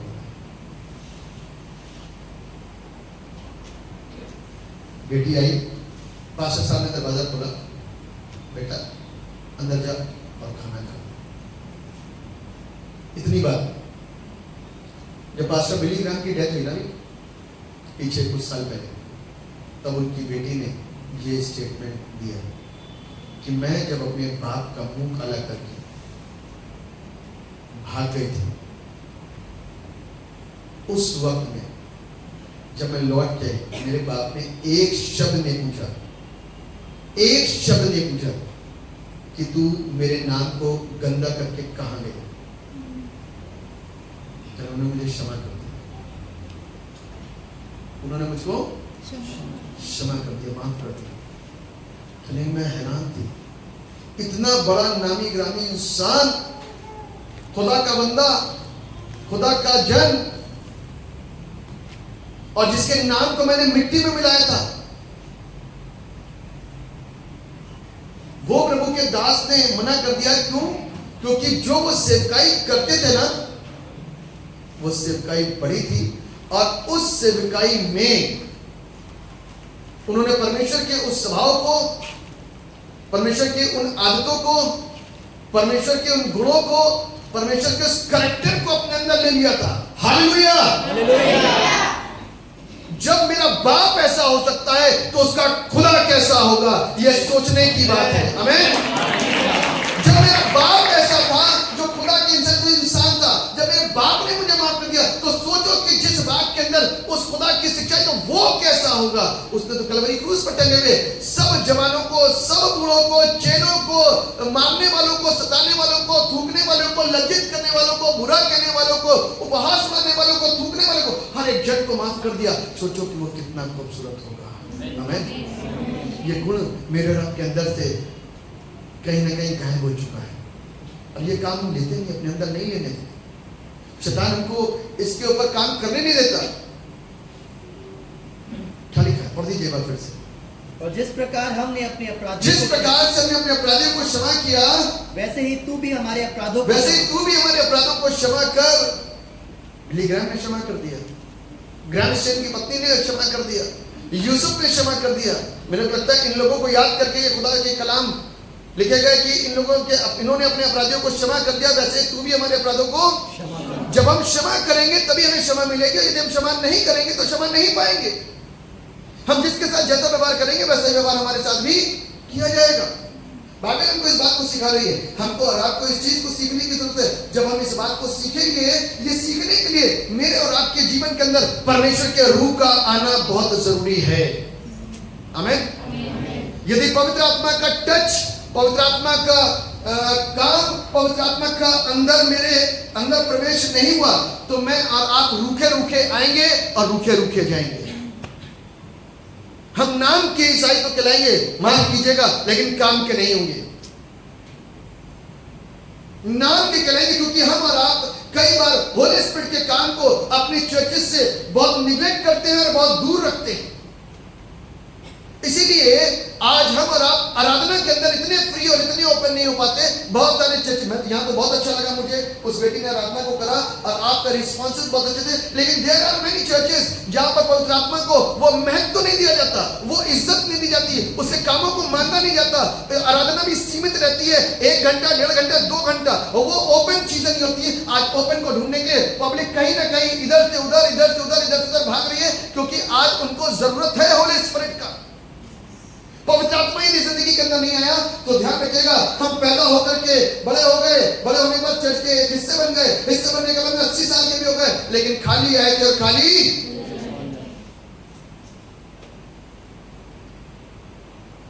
क्या आज मैं और आप खाली होकर के जाना चाहते हैं? ऐसे ही चले जाएंगे रूखे रूखे? प्रॉपर्टी को खरीद लेना, प्रॉपर्टियों को बना लेना, गाड़ियों को खरीद लेना, घर बना लेना, महल बना लेना, बच्चे पैदा कर लेना, अच्छी अच्छी चीजें ले लेना, ये सारी चीजें ये रूखी थी और चली जाएंगी, लेकिन मेरा आत्मिक जीवन जाएगा जिसको देख करके लोग मुझको और आपको याद करेंगे। आमीन। आज बिली ग्राहम की उस बेटी के द्वारा दी गई बड़ी गवाही के द्वारा लोगों के जीवनों के अंदर आंखों से आंसू निकल गए कि एक प्रभु का सेवक ऐसा भी था जिसने अपनी बेटी को अंदर जब वो आई तो उसको एक बार भी नहीं डांटा। वो उनकी मृत्यु का इंतजार करी थी कि एक दिन मेरे बाप के जाने पर एक गवाही होगी, और उसने इस गवाही को क्षमा कितनी बड़ी चीज है। कलवरी क्रूस पर दिया गया वो दया, प्रेम और क्षमा का समीकरण हमको और आपको परमेश्वर की ओर खींचता है कि हम वहां से ये 3 चीजों को सीख करके परमेश्वर के नाम को ऊंचा उठा सके, परमेश्वर के नाम को महिमा दे सके। जब तक ये चीजें अंदर की जितनी बुराइयां लाभी कहते मेरा घर प्रार्थना का घर कहलाएगा, लेकिन ये घर के अंदर तो बुराइयां, पाप और तरह तरह के विधर्म, फूट, झगड़े, सारी चीजें, तो वो आएगा तो हम नहीं जाएंगे, वो आएगा तो हम नहीं जाएंगे, उसने दिया तो मुझसे बढ़ करके देंगे, और वो देता क्यों नहीं इसलिए हम नहीं देंगे। तरह तरह के सवाल, तरह तरह की बातें, ये छोटी सोच के साथ हम जीवन जी रहे हैं, क्योंकि पवित्र आत्मा का काम मेरे आपकी लाइफ के अंदर नहीं है। पवित्र आत्मा उन सारी बुराइयों को छांट देता है, उन सारी बुराइयों को खत्म कर देता है, हम पर आपको रियलाइज करवाता है कि तुमने जो जीवन दिया वो पाप से भरा हुआ था। और इस बात को ध्यान कर लो कि इस बात को लेकर के, इस पाप के बोझ को लेकर के, इस पाप की ढेर सारी गिनती को लेकर के तुम परमेश्वर के राज में कभी भी प्रवेश कर नहीं सकते। इसको छोड़ना पड़ेगा। इसलिए हमको पवित्र आत्मा की जरूरत है। यदि आज हर एक जन, हर एक युवा, हर एक बुजुर्ग, हर एक बच्चा यदि पवित्र आत्मा की मांग परमेश्वर से रो रो करके करेगा तो ये जगह, ये स्थान भरा हुआ होगा, बाहर भी जगह नहीं मिलेगी। आमीन। क्योंकि पवित्र आत्मा का काम के लिए हमको और आपको किसी को न्योता देने की जरूरत नहीं पड़ेगी कि आ जाओ यहाँ पे मीटिंग हो रही है, अगली बार आपको न्योता देने की जरूरत नहीं पड़ेगी। आपके यहाँ के काम बाहर सड़कों पे चमकने लग जाएंगे। आमीन। बाइबल कहती है चमके वो नगर जो बसे शिखर पर, छिपता ही नहीं, किसी की नहीं छिप सकते। हमारा पब्लिक हैरान हो जाएगी कि यहाँ ऐसा क्या हो रहा है, लेकिन जब मेरे और आपके जीवन के अंदर परमेश्वर का कार्य होगा ना, तो इस बात को ध्यान रखिएगा, हम बदल जाएंगे। सबसे पहली कलीसिया मसीह का की कलाई, मैंने पहले दिन पूछा था और आपने बताया था, अंताकिया की कलीसिया एक समानता पाई गई। सबको क्या बनाया? एक समान बनाया।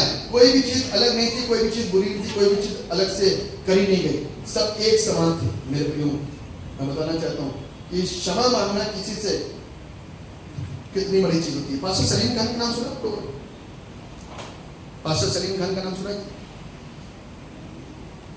बहुत अच्छे प्रभु के दास हैं। अभी वो एक मीटिंग में प्रचार कर रहे थे और अपनी गवाही को सुनते कह रहे थे कि मेरे सर में यहाँ भारीपन रहता था, बहुत दर्द रहता था, बहुत दर्द रहता था, बहुत बुरी हालत थी मेरी। डॉक्टर ने जवाब दे दिया कि कुछ भी हो सकता है, ऑपरेशन होगा, इतना खर्चा आएगा।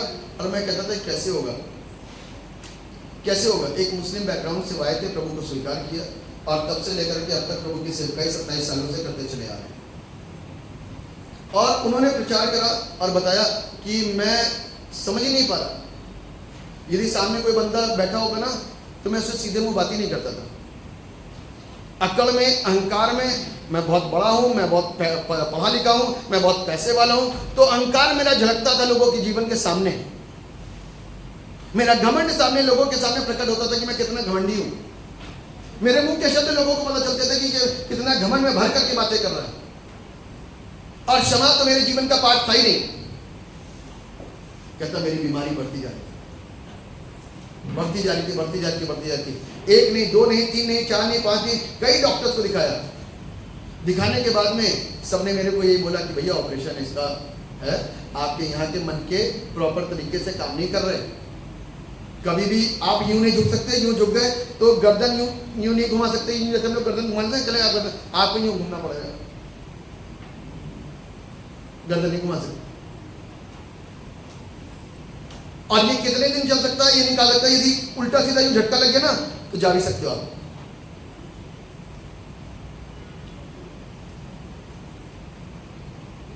तब उन्होंने एक दिन प्रभु के सामने आकर के घुटने टेक करके दुआ की कि प्रभु क्या है, आप मुझे अपनी सेवा के लिए पहले हम क्षमा करना सीखें। तेरी क्षमा ना करने के चलते तेरी आशीष रुक हुई है। तूने अपने लोगों को क्षमा नहीं करा, तेरी आशीष रुकी हुई है।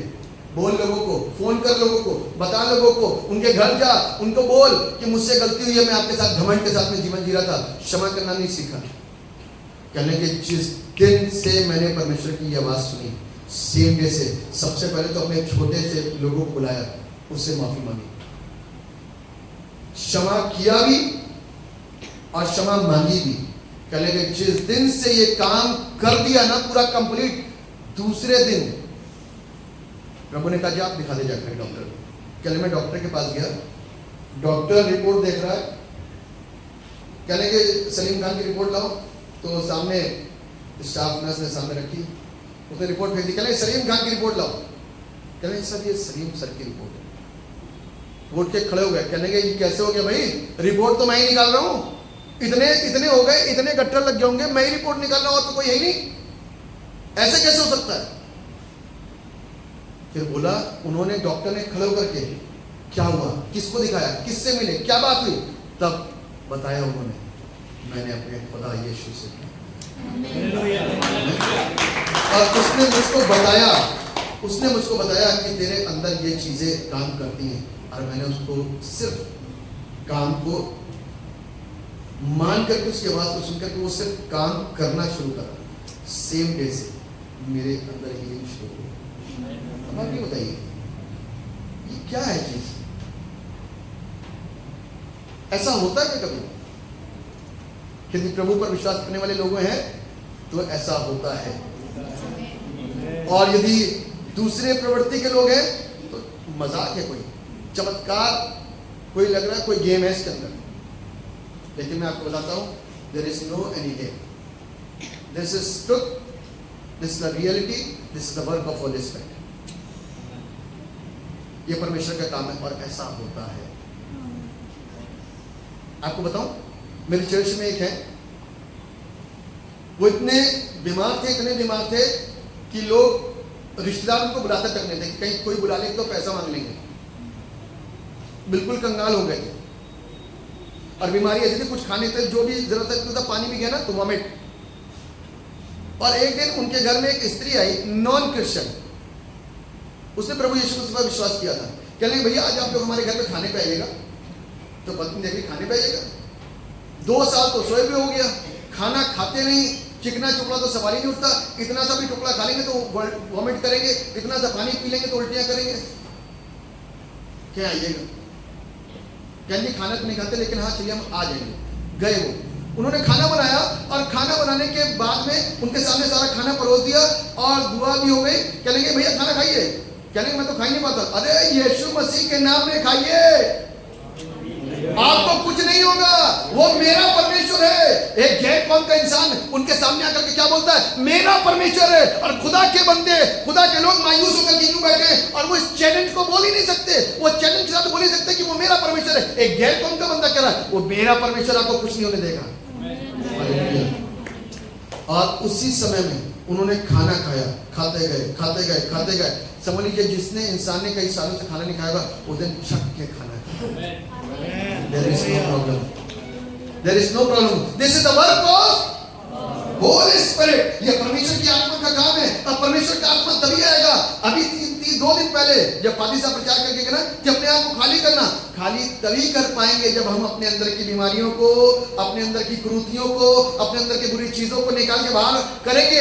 और ये तभी होगा जब सोचेंगे कि मैं पापी हूं। आमेन। कोई सोचता है कि मैं पापी? कोई नहीं सोचता। I am right, I am mister right. कोई पापी नहीं है मेरे अंदर, कोई पाप करता ही नहीं हूं। मेरी दृष्टि में मैं सबसे अच्छा इंसान हूं। पाप को बताने वाला तो वह है, पाप को जताने वाला तो वह है। इसलिए मैं प्रिय हूं, आज हम अपने उस परमेश्वर के पास आएंगे तो ध्यान रखिएगा, मेरा और आपका डीएनए चेंज हो जाएगा। पहले मेरे बाप का था, अब स्वर्ग के बाप का है। आमेन। पहले चोरी करते थे, अब देना सीख गए। आमेन। पहले सकई चुंगी लिया करता था, और जैसे ही यीशु मसीह का नीचे उतरा तो नीचे उतर आया। इतना था कि घर तक पहुंचा था, और घर तक पहुंचने के बाद उसने प्रभु से एक बात बोली और लोगों के अंदर अनाउंस करा दिया, जिसका मैंने लिया उसको और आधी संपत्ति। जिस चीज का वो गुलाम था, उस चीज को प्रभु के नाम में उसने सब कुछ छोड़ दिया त्याग। और मालूम क्या हुआ? पहले हड़पने वाला, पैसे का लोभी, पैसे का लालची, पैसे पर मरने वाला, पैसे को कहीं से चुराने वाला, किसी के ऊपर झूठा इल्जाम लगा के, झूठा चीज करके उससे पैसा हड़पने वाला, आज वो बंदा यीशु मसीह के आने के बाद में अपनी जिंदगी को बदल के स्टेटमेंट बदल गया। 1 सेकंड के अंदर बगैर ऑपरेशन करे डीएनए चेंज हो गया, और 1 मिनट के अंदर उसने इस स्टेटमेंट को कह दिया कि मैं अपनी आधी संपत्ति कंगालों को देता हूं, और जिसका मैंने ले लिया ना उसको चौगना फेर करता हूं। This is the repentance, this is the true repentance. पहला सच्चा रिपेंटेंस तो सिर्फ इतना ही हो सकता ना कि मैंने तुमसे 1 लिया तो मैं तुमको 1 दूंगा, लेकिन मैंने तुमसे यदि 1 लिया ना तो मैं तुमको 4 दूंगा, क्योंकि मुझको खुदा मिल गया। हमें मुझे वो आशीष मिल गई जो किसी ने बताई नहीं, किसी ने इस तरीके से बोला ही नहीं, किसी ने इस तरीके से बताया नहीं। उसके आने से सिस्टम बदल जाता है। आमेन। इसलिए उसको आने दें। आओ जग के लोग सभी यीशु राजा बुलाता है। अपने अंतिम क्षणों में और अंतिम पलों में बढ़ेंगे और परमेश्वर के नाम को धन्यवाद देंगे कि खुदा ने ये 4 दिन हम लोगों को बधाई के साथ में इस्तेमाल करा, और आज उसने मुझको और आपको बच्चे से बड़ा कर दिया, और बहुत सारे लोग हो सकता है कि वो नई सृष्टि बन गए। बाइबल के अंदर देख रहा है ना 2 कुरिन्थियों के अंदर कि हम प्रभु में क्या हो गए? नई सृष्टि वही हो जाती है जिसका अंदर से डीएनए बगैर लिखा पढ़ी के, बगैर ऑपरेशन के, बगैर केमिकल मिलाए डीएनए बदल गया। हम वहीं के वहीं खड़े हैं, लेकिन सिस्टम चेंज हो गया। आप चर्च की इबादत में बैठे बैठे, एक इबादत के अंदर बैठे बैठे चेंज हो जाएंगे। शाऊल घोड़े पे सवार था, आया कुछ और दिमाग के साथ में था, लेकिन जब उतरा 3 दिन के अंदर बदल गया। शाऊल पौलुस बन गया, क्योंकि यीशु बदलना चाहता है। आमेन। यीशु अपने समान और अपने जैसा बनाना चाहता है। इसलिए प्रभु को आवाज दे करके बोल सकते हैं, जैसा तू चाहे वैसा हो जाए। आत्मा से भर दे यीशु मुझे। यदि आज हम उसको कहेंगे कि आप मेरे घर के अधिकारी और मालिक हो, तो ध्यान रखिएगा सेम डे के अंदर मेरे और आपके घर का सारा सिनेरियो चेंज हो जाएगा, बदल जाएंगे। तो पहले दिन हमने क्या सीखा था? आदम तू कहां है। दूसरे दिन क्या सीखा? नहीं, दूसरे दिन हाँ खाली करना, दूसरे दिन खाली करना। तीसरे दिन अपन लोगों ने क्या सीखा? दूध पीते बच्चे अब अन्न खाने की जरूरत है। और आज you are the temple of God, हम परमेश्वर का मंदिर हैं, और अब इस मंदिर को जो परमेश्वर का है, इसमें परमेश्वर के लिए पवित्रता ही इसके अंदर वास करे, शुद्धता ही इसके अंदर वास करे, और परमेश्वर का कार्य बहुतायत के साथ में इसमें हो। यहां से परमेश्वर की इच्छा मर्जी पूरी हो, यहां पर शैतान का गढ़ और अड्डा ना बने, यहां पर डाकों की खो ना बने। यहां से परमेश्वर का राज्य दूसरों के जीवन को महकाने वाला बन जाए, प्रज्वलित करने वाला बन जाए, रोशनी देने वाला बन जाए, और संदेश देने वाला बन जाए, बदलने वाला बन जाए। किसी की जिंदगी किसी की जिंदगी को बदल डालती है, मालूम है आपको? किसी की भी जिंदगी को एक ऐसा बंदा आपके साथ में आ गया, उसकी जिंदगी से हम और आप और हम सब बदल जाते हैं। एक अंतिम स्टोरी बताऊंगा और फिर खत्म करूंगा। स्टोरी क्या है? एक हकीकत है। कुछ चीजें तो हम लोग इंसानों से सीख लेते हैं, लेकिन एक बड़ी अच्छी शिक्षा मेरे को शैतान से सीखने को। एक बार हम दुआ कर रहे थे, एक ऐसा केस आया दुष्ट आत्मा का। मीरापुर की साइड, अभिनवा के साइड में एक इमाम था, उसके अंदर जिन्नात था। उसको दुआ करने के लिए लाए, उसने मेरे सामने 5 घंटे बातें करी। उसने बताया कि आप खुदा के बंदे, इसलिए मुझे यहां पर आना पड़ा, वरना मैं किसी की सुनता नहीं। चिथड़े कर देता हूं लोगों को। इतने साल से इसके अंदर सारी चीजें उसने बताई। कहता, मैंने उससे बोला मैं तो खुदा की सिर्फ खिदमत करना, उसी की खिदमत करना। ये वो खुदा है जिसने बगैर लकड़ी के लकड़ी बना दी। हमें बगैर लकड़ी के कुछ नहीं में से उसने सब कुछ। ये उस जिन्नात के शब्द थे। तो जिस चीज को मैं बताना मान रहा हूं कि शैतान परमेश्वर को जानता है, हम जानते हैं क्या? हम जानते हैं क्या? पतरस से प्रभु ने पूछा, लोग मुझे क्या कहते हैं? उसने कहा, कोई तुझे एलिया कहता है, कोई तुझे भविष्यवक्ता कहता है, कोई तुझे नबी कहता है, कोई तुझे यूहन्ना बपतिस्मा देता है। कहता तू क्या कहता है? कहता जीवते परमेश्वर का पुत्र यीशु मसीह। आज इसी पहचान के साथ में हमको और आपको उसको पहचानना है कि वो जीवते परमेश्वर का पुत्र मसीह यीशु है।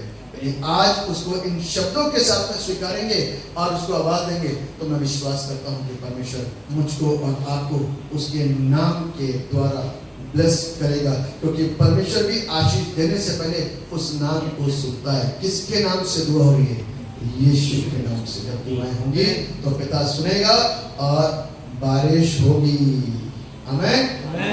बारिश होगी, बारिश फिर होगी और फिर बाढ़ आएगी, और वो आशीषों की बाढ़ होगी आपके व्यक्तिगत जीवन में, आपके फैमिली में, आपके चर्च में, हमारे समाज में। परमेश्वर इस वचनों के द्वारा हम सबको ब्लेस करे और अपनी महिमा के लिए बहुतायत के साथ में इस्तेमाल करे। मैं ऐसा विश्वास करता हूं कि कल बहुतों के लिए प्रार्थनाएं की गई, और हो सकता है कि परमेश्वर ने किसी की जिंदगियों में जाकर के उनसे बातचीत की हो, और किसी के जीवन को छुआ हो, किसी को हील किया हो, किसी को बदला हो, किसी को सुनाया हो, किसी को सिखाया हो, किसी से कुछ कहा हो, किसी से कुछ बातें करी हो सकता है आप में से कोई यहाँ पर उपस्थित जो कल था और आज है, हो सकता है किसी भी चीज के द्वारा, वचन के हो सकता है जो आपकी जिंदगी में हो सकता है। यदि आपके जीवन में कुछ ऐसा हुआ है तो आप 2 शब्द परमेश्वर की शान में बोल सकते हैं कि परमेश्वर ने मेरे जीवन के अंदर ऐसा बदलाव लेके आया, और ऐसा स्वभाव जो मेरा था परमेश्वर के वचन के द्वारा, प्रार्थना के द्वारा बदल गया। यदि किसी के जीवन के अंदर कुछ है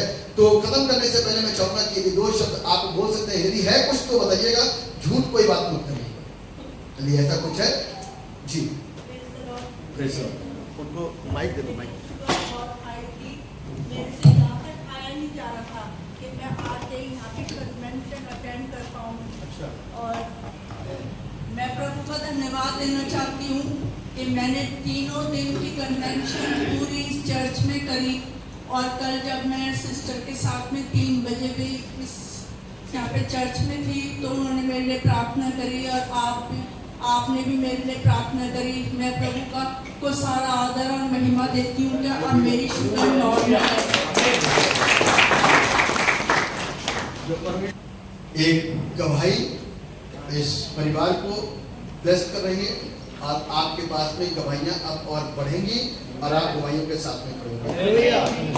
बहुत गवाहियां आपके जीवन के अंदर आएंगी और आप बहुत गवाहियों के साथ में हादी साहब के द्वारा मेरे को जरूर सूचित करते रहेंगे। परमेश्वर आप सबको ब्लेस करें। चलिए हम सब अपनी आंखों को बंद करेंगे, दुआ में एक साथ शरीक। सर्वशक्तिमान परमेश्वर, राजाओं के राजा, प्रभु के प्रभु, हृदय की गहराई से हम आपको धन्यवाद देते हैं कि प्रभु आपने हमारा मार्गदर्शन करा। ये 4 दिन की ये आत्मिक चंगाई सभाएं, जिसने कि प्रभु हमारे अंदरूनी सिस्टम को चंगा करा, हमारे बाहरी सिस्टम को चंगा करा। परमेश्वर का वचन हमें बदलने के लिए सहर्ष हमारे मध्य में है, हमारे पास में है, हम में है। अपनी जीवन के परिवर्तन को लाने के लिए हमें कहीं दूर जाने की जरूरत नहीं है, क्योंकि परमेश्वर ने जब पहला आदम बनाया तो उसके अंदर नथनों में अपना श्वास फूंक दिया। उस श्वास को, उस सामर्थ को, उस आत्मा को जो उसके अंदर था, वो वहां से आज तक बह रहा है। लेकिन पाप के चलते वो चीजें इस तरीके से ब्लॉक हो गई कि उसके ऊपर एक के बाद एक रद्दे लगते चले गए। लेकिन वचन जब उस ब्लॉकेज को खोलता है तो परमेश्वर का आत्मा जो हमारे अंदर है वो काम करना शुरू कर देता है। जब हम दिल से परमेश्वर को अपने जीवन के अंदर आने का अवसर देते हैं, क्योंकि बाहर से कुछ नहीं, जब हम दिल से परमेश्वर को मौका देते हैं, बाइबल कहती है कि खोलो तुम दरवाजा, मैं हूं आना चाहता। तो दरवाजा तो हम ही को खोलना पड़ेगा। उस ब्लॉकेज एरिया को हमको जानते हुए, समझते हुए कि परमेश्वर मेरे अंदर है, लेकिन उसको हम काम करने नहीं देते। उसके लिए आज जब वचनों के द्वारा हम शिक्षित किए जाते हैं तो अपने हृदय के द्वार को खोल दें, ताकि परमेश्वर का कार्य हमारे जीवन से प्रारंभ हो सके और हमारे जीवन के अंदर वो कार्य होने शुरू हो जाए जो परमेश्वर चाहता है कि एक मसीह जीवन के द्वारा बहुत सारे लोगों के जिंदगी के लिए एक बड़ी आशीष और एक बड़ी बरकत आ सके। धन्यवाद परमेश्वर, आप प्रार्थनाओं को सुनते हैं और आप आशीष देते हैं। इस 4 दिन में परमेश्वर परमेश्वर आपने बहुत आनंद दिया। इस कलीसिया से प्यार मिला, यहाँ के बच्चों से, जवानों से, बुजुर्गों से, पासवान के परिवार से परमेश्वर वो प्यार मिला। उनकी खिदमत को परमेश्वर परमेश्वर सराहते हैं और ये दुआ करते हैं उनकी खिदमत के द्वारा बहुत सारे लोग ब्लेस हो, आशीषित होते हैं। बड़ी बरकत दीजिए परमेश्वर, बड़ी आशीष दीजिए और अपनी महिमा के बहुतायत के साथ में इस्तेमाल करिए। इस चर्च को प्रभु हमने पिता, पुत्र और पवित्र आत्मा के नाम में ब्लेस करा और आने वाले दिनों के अंदर इसकी आशीष को हम देखना चाहते हैं। लेकिन इसके लिए इस चर्च को खुद मेहनत करनी है, प्रार्थना करनी है। इस चर्च की बढ़ोतरी के लिए, इसकी ब्लेसिंग के लिए हमें परमेश्वर के आगे घुटने टेक करके उससे मांगना है और अपनी आशीष के लिए भी हमें परमेश्वर से मांगना है, अपनी आत्मिक आशीष के लिए भी हमें परमेश्वर से मांगना है, ताकि परमेश्वर का हाथ इस चर्च के लोगों के ऊपर, चर्च के ऊपर फैल जाए और ये जगह आशीषित हो और पूरी रीति से परमेश्वर के कार्य के लिए समर्पित हो। और जो चीजें, जो सिस्टम यहाँ के बंद पड़े किसी भी विभाग का, in the name of Jesus उन सारे बंधनों को हम पिता, पुत्र और पवित्र आत्मा के नाम में नेस्त और नाबूद कर देते हैं और ये दुआ करते हैं मेरे पिता, सारे रुके काम आज से खुल जाएं यीशु के नाम से। सारे बंद काम यीशु मसीह के नाम से खुल जाएं। जिस काम को करने में बड़ी कठिनाइयां, बहुत कष्ट, बहुत मेहनत, बहुत कोशिशें, बहुत प्रयास करने पड़ रहे थे, आज से और अब से उन सारी चीजों के लिए परमेश्वर के पास सिर्फ एक आवाज उठाने की जरूरत है। अपने आप सारे काम होंगे। यदि हम किसी अधिकारी के सामने जाकर के खड़े होंगे तो वो हमें सुनेगा और सुन करके हमारे हर एक चीज में मदद करने के लिए स्वयं आगे आएगा। परमेश्वर आपके नाम को महिमा मिले, आपकी तारीफ और आपकी प्रशंसा हो। आप बढ़े और हम घटे, आपका नाम दिलाया पाए। सबको प्यार पिता परमेश्वर आशीष दीजिएगा और अपनी महिमा के बहुतायत के साथ में इस्तेमाल करिएगा। सारा आदर महिमा गौरव आपको देते हैं। दुआ में उद्धार करने वाले मुक्तिदाता प्रभु यीशु नासरी के नाम होकर के मांगते जैसे सुनिए और कबूल कीजिए। आमीन।